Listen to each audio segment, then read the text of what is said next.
71वां अध्याय। श्री कृष्ण भगवान का इंद्रप्रस्थ पधारना। श्री सुखदेव जी कहते हैं, परीक्षित, भगवान श्री कृष्ण के वचन सुनकर महामती उद्धव जी ने देवर्षि नारद, सभासद और भगवान श्री कृष्ण के मत पर विचार किया और फिर वे कहने लगे। उद्धव जी ने कहा, भगवान, देवर्षि नारद जी ने आपको यह सलाह दी है कि फुफेरे भाई पांडवों के राजसूय यज्ञ में सम्मिलित होकर उनकी सहायता करनी चाहिए। उनका यह कथन ठीक ही है और साथ ही यह भी ठीक है कि शरणागतों की रक्षा अवश्य कर्तव्य है।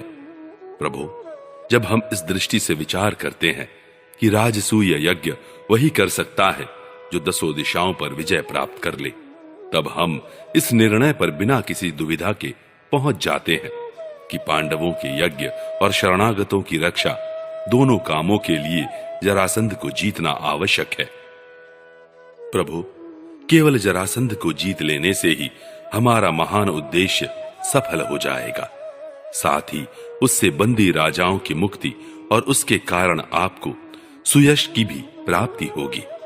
राजा जरासंध बड़े बड़े लोगों के भी दांत खट्टे कर देता है, क्योंकि 10,000 हाथियों का बल उसे प्राप्त है। उसे यदि हरा सकते हैं तो केवल भीमसेन, क्योंकि वे भी वैसे ही बली हैं। उसे आमने सामने के युद्ध में एक वीर जीत ले, यही सबसे अच्छा है। 100 अक्षौहिणी सेना लेकर जब वह युद्ध के लिए खड़ा होगा, उस समय उसे जीतना आसान न होगा। जरासंध बहुत बड़ा ब्राह्मण भक्त है। यदि ब्राह्मण उससे किसी बात की याचना करते हैं तो वह कभी कोरा जवाब नहीं देता। इसलिए भीमसेन ब्राह्मण के वेश में जाएं और उससे युद्ध की भिक्षा मांगे। भगवान, इसमें संदेह नहीं कि यदि आपकी उपस्थिति में भीमसेन और जरासंध का द्वंद्व युद्ध हो तो भीमसेन उसे मार डालेंगे। प्रभु, आप सर्वशक्तिमान, रूप रहित काल स्वरूप हैं। विश्व की सृष्टि और प्रलय आपकी ही शक्ति से होता है। ब्रह्मा और शंकर तो उसमें निमित्त मात्र हैं। जब इस प्रकार आप जरासंध का वध कर डालेंगे, तब कैद में पड़े हुए राजाओं की रानियां अपने महलों में आपकी इस विशुद्ध लीला का गान करेंगी कि आपने उनके शत्रु का नाश कर दिया और उनके प्राणपतियों को छुड़ा दिया। ठीक वैसे ही जैसे गोपियां शंखचूड़ से छुड़ाने की लीला का, आपके शरणागत मुनिगण गजेंद्र और जानकी जी के उद्धार की लीला का, तथा हम लोग आपके माता पिता को कंस के कारागार से छुड़ाने की लीला का गान करते हैं। इसलिए प्रभु, जरासंध का वध स्वयं ही बहुत से प्रयोजन सिद्ध कर देगा।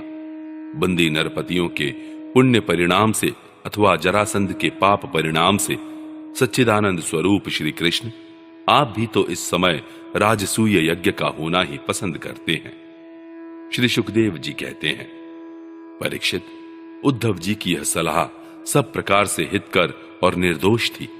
देवर्षि नारद, यदुवंश के बड़े बूढ़े और स्वयं भगवान श्री कृष्ण ने भी उनकी बात का समर्थन किया। अब अंतर्यामी भगवान श्री कृष्ण ने वसुदेव आदि गुरुजनों से अनुमति लेकर दारूक, जैत्र आदि सेवकों को इंद्रप्रस्थ जाने की तैयारी करने के लिए आज्ञा दी। इसके बाद भगवान श्री कृष्ण ने यदुराज उग्रसेन और बलराम जी से आज्ञा लेकर बाल बच्चों के साथ रानियों और उनके सब सामानों को आगे चला दिया और फिर दारूक के लाए हुए गरुड़ ध्वज रथ पर स्वयं सवार हुए। इसके बाद रथों, हाथियों, घुड़सवारों और पैदलों की बड़ी भारी सेना के साथ उन्होंने प्रस्थान किया। उस समय मृदंग, नगारे, ढोल, शंख और नरसिंहों की ऊंची ध्वनि से 10 दिशाएं गूंज उठी। सती शिरोमणि रुक्मणी जी आदि सहस्त्रों श्री कृष्ण पत्नियां अपनी संतानों के साथ सुंदर सुंदर वस्त्राभूषण, चंदन, अंगराग और पुष्पों के हार आदि से सज धज कर डोलियों, रथों और सोने की बनी हुई पालकियों में चढ़कर अपने पतिदेव भगवान श्री कृष्ण के पीछे पीछे चली। पैदल सिपाही हाथ में ढाल तलवार लेकर उनकी रक्षा करते हुए चल रहे थे। इसी प्रकार अनुचरों की स्त्रियां और वारांगनाएं भली भांति श्रृंगार करके खस आदि की झोपड़ियों, भांति भांति के तंबुओं, कनातों, कंबलों और उड़ने बिछाने आदि की सामग्रियों को बैलों, भैंसों, गधों और खच्चरों पर लादकर तथा स्वयं पालकी, ऊंट, छकड़ों और हथिनियों पर सवार होकर चली। जैसे मगरमच्छों और लहरों की उछल कूद से क्षुब्ध समुद्र की शोभा होती है, ठीक वैसे ही अत्यंत कोलाहल से परिपूर्ण फहराती हुई बड़ी बड़ी पताकाओं, छत्रों, चंवरों, श्रेष्ठ अस्त्र शस्त्रों, वस्त्राभूषणों, मुकुटों, कवचों और दिन के समय उन पर पड़ती हुई सूर्य की किरणों से भगवान श्री कृष्ण की सेना अत्यंत शोभायमान हुई। देवर्षि नारद जी भगवान श्री कृष्ण से सम्मानित होकर और उनके निश्चय को सुनकर बहुत प्रसन्न हुए। भगवान के दर्शन से उनका हृदय और समस्त इंद्रियां परमानंद में मग्न हो गईं। विदा होने के समय भगवान श्री कृष्ण ने उनका नाना प्रकार की सामग्रियों से पूजन किया। अब देवर्षि नारद ने उन्हें मन ही मन प्रणाम किया और उनकी दिव्य मूर्ति को हृदय में धारण करके आकाश मार्ग से प्रस्थान किया। इसके बाद भगवान श्री कृष्ण ने जरासंध के बंदी नरपतियों के दूत को अपनी मधुर वाणी से आश्वासन देते हुए कहा, दूत, तुम अपने राजाओं से जाकर कहना, डरो मत, तुम लोगों का कल्याण हो, मैं जरासंध को मरवा डालूंगा। भगवान की ऐसी आज्ञा पाकर वह दूत गिरिव्रज चला गया और नरपतियों को भगवान श्री कृष्ण का संदेश ज्यों का त्यों सुना दिया। वे राजा भी कारागार से छूटने के लिए शीघ्र से शीघ्र भगवान के शुभ दर्शन की बाट जोहने लगे। परीक्षित, अब भगवान श्री कृष्ण आनर्त, सौवीर, मरु, कुरुक्षेत्र और उनके बीच में पड़ने वाले पर्वत, नदी, नगर, गांव, अहीरों की बस्तियां तथा खानों को पार करते हुए आगे बढ़ने लगे। भगवान मुकुंद मार्ग में दृष्टद्वती एवं सरस्वती नदी पार करके पांचाल और मत्स्य देशों में होते हुए इंद्रप्रस्थ जा पहुंचे। परीक्षित, भगवान श्री कृष्ण का दर्शन अत्यंत दुर्लभ है। जब अजात शत्रु महाराज युधिष्ठिर को यह समाचार मिला कि भगवान श्री कृष्ण पधार गए हैं, तब उनका रोम रोम आनंद से खिल उठा। वे अपने आचार्यों और स्वजन संबंधियों के साथ भगवान की अगवानी करने के लिए नगर से बाहर आए। मंगल गीत गाए जाने लगे, बाजे बजने लगे। बहुत से ब्राह्मण मिलकर ऊंचे स्वर से वेद मंत्रों का उच्चारण करने लगे। इस प्रकार वे बड़े आदर से ऋषिकेश भगवान का स्वागत करने के लिए चले, जैसे इंद्रियां मुख्य प्राण से मिलने जा रही हों। भगवान श्री कृष्ण को देखकर राजा युधिष्ठिर का हृदय स्नेहातिरेक से गदगद हो गया। उन्हें बहुत दिनों पर अपने प्रियतम भगवान श्री कृष्ण को देखने का सौभाग्य प्राप्त हुआ था, अतः वे उन्हें बार बार अपने हृदय से लगाने लगे। भगवान श्री कृष्ण का श्री विग्रह भगवती लक्ष्मी जी का पवित्र और एकमात्र निवास स्थान है। राजा युधिष्ठिर अपनी दोनों भुजाओं से उसका आलिंगन करके समस्त पाप तापों से छुटकारा पा गए। वे सर्वतो भावेन परमानंद के समुद्र में मग्न हो गए। नेत्रों में आंसू छलक आए, अंग अंग पुलकित हो गया। उन्हें इस विश्व प्रपंच के भ्रम का तनिक भी स्मरण न रहा। तदनंतर भीमसेन ने मुस्कुराकर अपने ममेरे भाई श्री कृष्ण का आलिंगन किया। इससे उन्हें बड़ा आनंद मिला। उस समय उनके हृदय में इतना प्रेम उमड़ा कि उन्हें बाह्य विस्मृति सी हो गई। नकुल, सहदेव और अर्जुन ने भी अपने परम प्रियतम और हितैषी भगवान श्री कृष्ण का बड़े आनंद से आलिंगन प्राप्त किया। उस समय उनके नेत्रों में आंसुओं की बाढ़ सी आ गई थी। अर्जुन ने पुनः भगवान श्री कृष्ण का आलिंगन किया। नकुल और सहदेव ने अभिवादन किया और स्वयं भगवान श्री कृष्ण ने ब्राह्मणों और कुरुवंशी वृद्धों को यथा योग्य नमस्कार किया।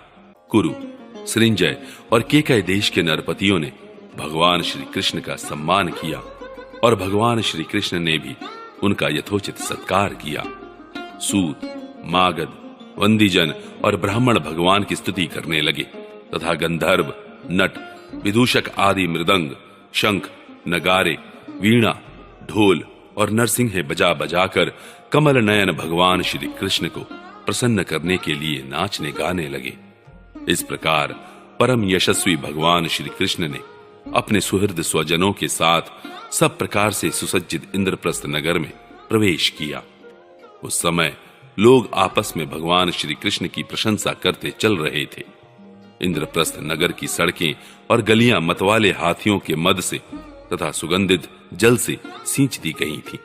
जगह जगह रंग बिरंगी झंडियां लगा दी गई थी। सुनहरे तोरण बांधे हुए थे और सोने के जल भरे कलश स्थान स्थान पर शोभा पा रहे थे। नगर के नर नारी नहा धोकर तथा नए वस्त्र, आभूषण, पुष्पों के हार, इत्र फुलेल आदि से सज धज कर घूम रहे थे। घर घर में ठौर ठौर पर दीपक जलाए गए थे, जिनसे दीपावली की सी छटा हो रही थी। प्रत्येक घर के झरोखों से धूप का धुआं निकलता हुआ बहुत ही भला मालूम होता था।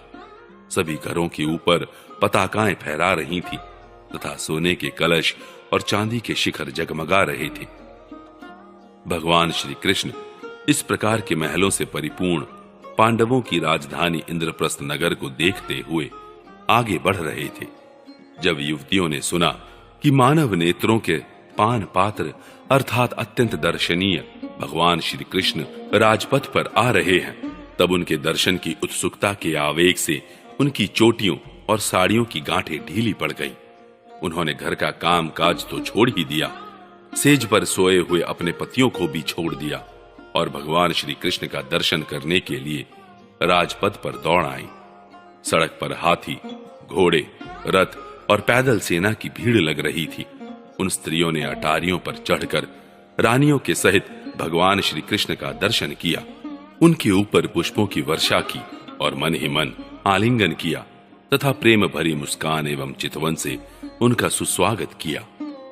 नगर की स्त्रियां राजपथ पर चंद्रमा के साथ विराजमान ताराओं के समान श्री कृष्ण की पत्नियों को देखकर आपस में कहने लगी, सखी, इन बड़भागिनी रानियों ने न जाने ऐसा कौन सा पुण्य किया है जिसके कारण पुरुष शिरोमणि भगवान श्री कृष्ण अपने उन्मुक्त हास्य और विलासपूर्ण कटाक्ष से उनकी ओर देखकर उनके नेत्रों को परम आनंद प्रदान करते हैं। इसी प्रकार भगवान श्री कृष्ण राजपथ से चल रहे थे।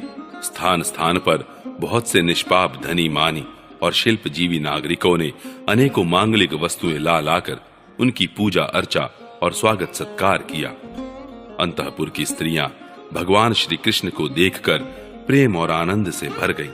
उन्होंने अपने प्रेम विह्वल और आनंद से खिले नेत्रों के द्वारा भगवान का स्वागत किया और श्री कृष्ण उनका स्वागत सत्कार स्वीकार करते हुए राजमहल में पधारे।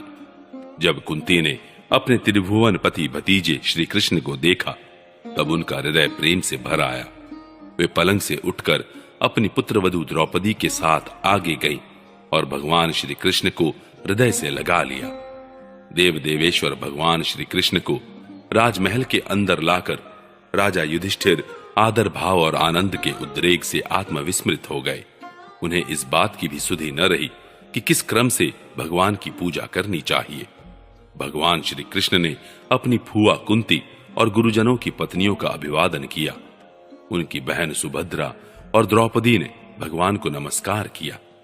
अपनी सास कुंती की प्रेरणा से द्रौपदी ने वस्त्र, आभूषण, माला आदि के द्वारा रुक्मिणी, सत्यभामा, भद्रा, जांबवती, कालिंदी, मित्रविंदा, लक्ष्मणा और परम साध्वी सत्या, भगवान श्री कृष्ण की इन पटरानियों का तथा वहां आई हुई श्री कृष्ण की अन्यान्य रानियों का भी यथा योग्य सत्कार किया। धर्मराज युधिष्ठिर ने भगवान श्री कृष्ण को उनकी सेना, सेवक, मंत्री और पत्नियों के साथ ऐसे स्थान में ठहराया जहां उन्हें नित्य नई नई सुख की सामग्रियां प्राप्त हुई। अर्जुन के साथ रहकर भगवान श्री कृष्ण ने खांडव वन का दाह करवाकर अग्नि को तृप्त किया था और मयासुर को उससे बचाया था। परीक्षित, उस मयासुर ने ही धर्मराज युधिष्ठिर के लिए भगवान की आज्ञा से एक दिव्य सभा तैयार कर दी। भगवान श्री कृष्ण राजा युधिष्ठिर को आनंदित करने के लिए कई महीनों तक इंद्रप्रस्थ में ही रहे। वे समय समय पर अर्जुन के साथ रथ पर सवार होकर विहार करने के लिए इधर उधर चले जाया करते थे। उस समय बड़े बड़े वीर सैनिक भी उनकी सेवा के लिए साथ साथ जाते।